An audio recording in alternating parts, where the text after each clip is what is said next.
The United States, home to the largest immigrant population in the world, is also the largest global source of remittances to lower-income countries.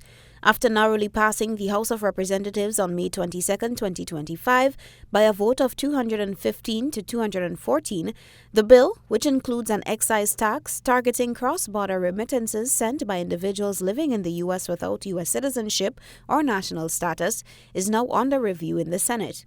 If the remittance provision remains intact, it would mark the first time the U.S. federal government has implemented such a tax on international money transfers made by individuals. The bill proposes a 3.5 excise tax on remittances sent by non-citizens. The sender, not the recipient, would bear the tax, which would be collected by remittance service providers and remitted to the U.S. Treasury on a quarterly basis. Dr. Patrick Antoine, a prominent economist, has cautioned that this measure could have serious implications for small economies like Grenada, where remittances are a key source of household income and foreign currency.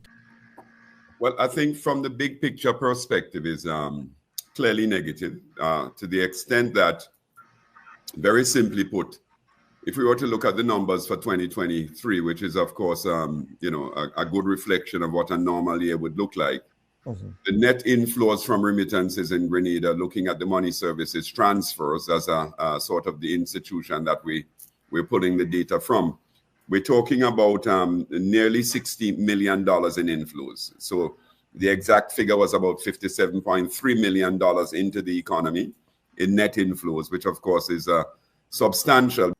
Where that falls, to the extent that we have a reduction in the level of remittance flows themselves, for fear, both because the economy is shrinking, the sort of economic impact, and of course the concerns about what the economy would look like in the next 6 months. That's one set of parameters. Dr. Antoine explained that the provision could also discourage remittance flows by requiring senders to disclose their residency status to remittance providers, something many individuals may avoid for fear of legal or personal repercussions. Based on the fact that your personal information in terms of your status as a non-U.S. citizen could put you in harm's way by the authorities is a second one we need to take a look at. What that would mean is that the remittance companies themselves may have to start looking at increasing the cost of their services. So the cost of every transfer may have to go up to cover their own cost. Persons are going to ask citizens of the U.S. that they know to use their sort of information to transfer the funds to the Caribbean. That's certainly one thing we could see.